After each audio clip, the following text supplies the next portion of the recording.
Bienvenue sur Autant Savoir. Faut-il donc se fier aux outils qui nous aident bien sûr à protéger nos données informatiques? Réponse tout à l'heure de Noah Agbafa Padonou, qui est l'invité bien sûr de Autant Savoir ce soir, juste derrière cet élément. Oui, j'en ai entendu parler. Qu'en pensez-vous ? C'est une journée qui est très bonne parce que ils ont constaté que la sauvegarde des données informatiques aujourd'hui est très importante. Non, je ne sais pas. Non, je ne sais pas. En réalité, je n'ai aucune idée de cette journée qui est la journée des sauvegardes des journées et des données informatiques. Et pourtant, il existe bel et bien une journée mondiale de la sauvegarde des données informatiques célébrée tous les 31 mars. Pour cette année, les réflexions portent sur le thème « Bien sauvegarder vos données ».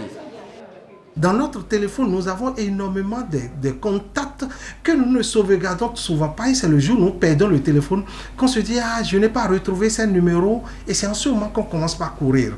Donc aujourd'hui, cette journée, c'est pour nous éveiller. C'est pour faire de l'information, de l'éducation, de la communication dans le sens de la sauvegarde des données. Parce que les données constituent aujourd'hui, les données numériques constituent aujourd'hui véritablement la vie de l'homme. En 2017, 29% des pertes de données sont d'origine accidentelle et 30% des internautes n'ont jamais réalisé une sauvegarde de leurs données. En cas d'incendie, de défaillance matérielle, de vol ou de piratage, sauvegarder ces données informatiques permet de les réactualiser. Donc ce que nous faisons périodiquement, c'est d'extraire ces données, les compresser et les stocker quelque part sur un ordinateur, sur un disque dur. Parce que l'important des sauvegardes, ce n'est pas simplement d'avoir ces données quelque part à un endroit, mais il faut les multiplier à plusieurs endroits de sorte que si vous perdez une sauvegarde à un endroit, que vous rattrapez ces données aussi. La sauvegarde en ligne reste l'un des meilleurs moyens pour stocker et sécuriser ces données informatiques. Pensez-y donc. On verra bien hein, si vraiment la sauvegarde en ligne est la meilleure manière, meilleur processus en tout cas de pouvoir sauvegarder donc ces données. On a sur ce plateau M. Noah Agbafa Padonou, docteur en système d'information. Bonsoir. Bonsoir, Sio. Merci beaucoup une fois encore d'avoir répondu présent à notre appel. C'est un plaisir. Alors, surtout quand ce sont les données informatiques qui vous appellent, vous vous rendez toujours disponible. Je n'ai pas le choix. Bonsoir, Agnat Bello Onifani. Comment allez-vous? Bonsoir, Assur Ngaba, mesdames et messieurs. Bonsoir chez vous. Merci d'être avec nous. On protège les données, on utilise les outils. On se pose la question de savoir est-ce qu'il faut toujours se fier à ces outils-là, puisqu'en les utilisant, on finit toujours par perdre quand même nos données. Oui, Assur Ngaba, vous le savez, nous allons de plus en plus vers un monde numérisé, digitalisé. On parle d'une digitalisation de tous les secteurs. Donc, c'est très important pour tout le monde de savoir comment protéger ces données. Et justement, en parlant de cette importance, ma première question pour Noah Agbafa, c'est de savoir en quoi la protection de données est une question d'enjeu autant pour soi que pour l'entreprise. Comme l'a rappelé le reportage, l'élément témoin, les données constituent aujourd'hui la vie de l'homme. Vous voyez, observez un instant que vous prenez votre téléphone et que vous ne retrouvez plus les contacts. Je prends simplement les contacts. Vous voyez combien de fois on s'affole. Vous achetez un téléphone parce que vous avez des photos, vous avez des vidéos, vous avez des messages dans un téléphone que vous n'arrivez pas à transférer dans un autre. Juste là, vous ne les avez pas perdus. Vous voyez combien de fois on est stressé. Vous prenez l'exemple d'une entreprise comme MTN qui, un bon matin, perd le fichier de tous ses clients. Vous voyez quelle catastrophe cela représente pour tout le Bénin. Donc, vous comprenez que les données constituent la vie de l'homme. La vie, autant même sa vie physique que sa vie même morale. Les données aujourd'hui, lorsque l'homme, c'est un homme de communication, un homme d'information. Et quand nous parlons d'information, nous parlons de communication, nous parlons de données. Oui. Je vais aller à Parakou. Si je n'ai pas d'informations sur Parakou, je ne pourrai pas m'y rendre. Et vous comprenez, les informations sur Parakou, je les trouverai où? Je les trouverai certainement auprès de quelqu'un, je les trouverai écrits quelque part, je les trouverai peut-être en ligne. Internet ou en ligne. Donc ce sont des données, ce sont des informations que nous concevons, des informations et que nous consultons souvent. Exactement, qui peuvent être des textes, qui peuvent être des images, qui peuvent être des vidéos que nous conservons quelque part et que nous consultons régulièrement chaque fois qu'on en aura besoin. Donc, c'est notre vie. Notre vie, et quand on les perd, bonjour. Les dégâts, et pour ne pas les perdre, il y a des outils qui existent aujourd'hui. Ces outils-là sont d'ailleurs légion. Comment faire la part des choses? Quels sont les outils qui peuvent être utilisés pour une meilleure protection des données? Lorsque nous parlons de perte de données, nous parlons d'un certain nombre d'aléas. Si nous comprenons les aléas, on peut facilement choisir nos outils. Oui. Parlant d'aléas, un bon matin, mon téléphone peut tomber dans l'eau. Je peux être sujet à une inondation, à un incendie. Je peux peut-être mon système peut être corrompu. Oui, un virus. Un virus, ou tout simplement une malformation, ou un dysfonctionnement. Même du téléphone. Du téléphone, ou même de mon ordinateur, ou de l'outil que j'utilise pour produire ou pour conserver le matériel. Données. Ça arrive régulièrement Exactement. Je peux peut-être... Les zones lacustres, là. Gambier, rapidement, ça tombe dans l'eau. À côté de nous, surtout à Gla, quand il pleut. Assume, évitez de stigmatiser les quartiers. Même à la maison, ça peut tomber parce que vous savez, on a plus d'aisance aujourd'hui, plus d'aise, je dirais, à amener notre téléphone sous la douche. Et ça peut facilement tomber. On n'arrive pas à se séparer. Vous voyez, on n'arrive pas à se départir. Oui, mais bon, aujourd'hui encore, il y a les waterproof, donc on est rassuré. Bien, le waterproof. Vous voyez, c'est ça. Donc, vous comprenez que le téléphone, pas seulement le téléphone, le matériel qu'on utilise pour produire peut tomber dans l'eau, peut subir un incendie. Mais le matériel, l'écraser, ou même on peut connaître un vol. Oui. Vous voyez, et on perd totalement les données, comme le matériel même peut connaître une défaillance, autant physique que peut-être logicielle.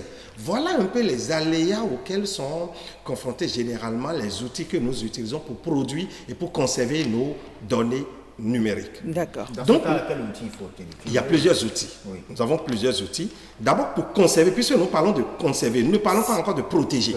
Nous parlons de conserver. Pour conserver, c'est qu'il faut utiliser les mémoires. Les mémoires chez nous, c'est ce qu'on appelle, c'est tout dispositif sur lesquels on peut enregistrer une information et qui est capable de conserver l'information et qui aussi est capable de nous restituer l'information à la demande de l'utilisateur. C'est ça que nous appelons mémoire. Donc, mémoire pour un utilisateur, nous avons des mémoires qui varient et surtout en fonction de leur capacité et en fonction de leur utilisation. Nous avons nos cartes mémoire que nous utilisons dans nos téléphones. Nous avons des cartes mémoire qu'on utilise dont le format est différent qu'on utilise sur les caméras. Oui. Nous avons les disques durs. Nous avons les cartes.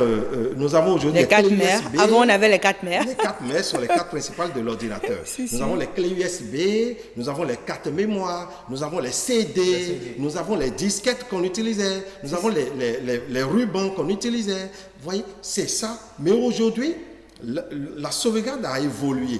On peut sauvegarder sans un support physique. Oui. Là, on va utiliser les outils de sauvegarde en ligne. Oui. Là, donc, on en a parlé dans le cloud, par exemple. Dans le cloud, par exemple. Donc, on peut créer un dossier dans lequel qu'on achète en ligne sur des serveurs distants. Ah, donc, c'est pas gratuit? Il y en a de gratuits. Lorsque vous avez votre Gmail, votre téléphone, vous allez constater que lorsque vous achetez un autre téléphone, il suffirait tout simplement de donner votre compte Gmail et il vous retransfère encore tous vos fichiers. Ça veut dire que c'est sauvegardé quelque part, mais vous n'aviez pas payé. Donc, il y en a de gratuits. C'est du cloud que vous avez déjà fait. Là, vous n'avez pas payé. Donc, généralement, les systèmes de cloud... aussi qu'on perd nos données, c'est très rare. Extrêmement rare.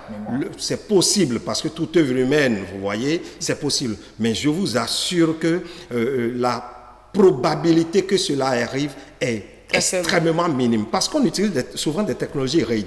La technologie RAID, c'est que la même information est répétée sur plusieurs disques. Donc, lorsqu'il y a un disque qui pète, il y a toujours un autre disque sur lequel on peut retrouver la même information. Ouais, donc, il y a faible chance que nous perdons nos données. On aurait posé la même question à MTN. Est-ce qu'il arriverait un moment dites-vous, la possibilité, la probabilité, elle est presque nulle.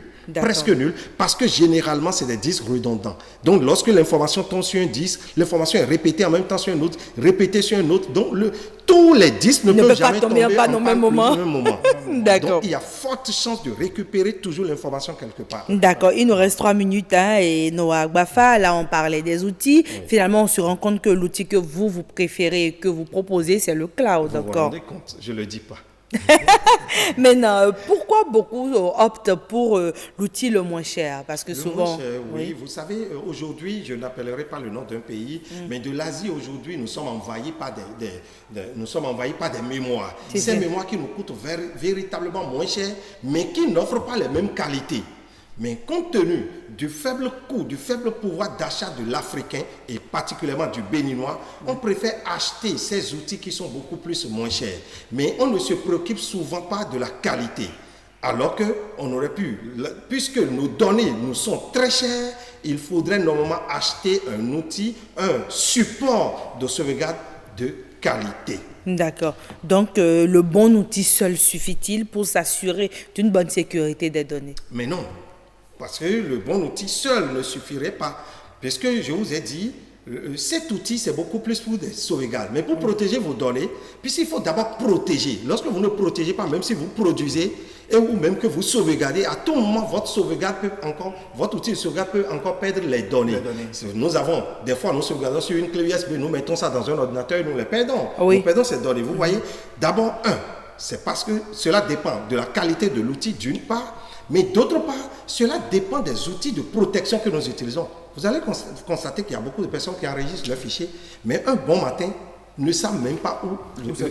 Oui, voilà exactement. Parce que nous n'avons pas un antivirus sur l'outil qui produit l'information.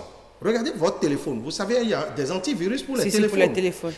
Il y en a même de gratuits qu'on peut télécharger de gratuits. Mais combien de personnes se préoccupent de mettre un antivirus sur leur téléphone? Non, c'est souvent sur l'ordinateur qu'on fait attention. Pour mettre sur l'ordinateur. Oui. Or, déjà sur le téléphone, puisque nous nous connectons à un Wi-Fi, c'est que nous pouvons alors facilement copier un virus. Puisque nous nous connectons à un autre téléphone, par exemple, nous prenons notre Sender, je me connecte à vous. À partir du Sender, je vais prendre un fichier, c'est que je suis aussi ouvert pour copier des virus. D'accord. Donc, il nous faut normalement un antivirus sur notre téléphone. Au-delà de cela, comment protégeons-nous lorsque nous prenons notre fichier? Est-ce que nous-mêmes nous mettons des mots de passe? Parce que généralement, nous ne sommes pas seuls à utiliser un téléphone, un ordinateur, même un téléphone. Nous ne mettons pas de mots de passe. Or, le mot de passe, vous allez voir des gens qui utilisent des mots de passe comme chien, chat, ou qui utilisent leur propre prénom comme mot de passe. Donc, c'est trop facile.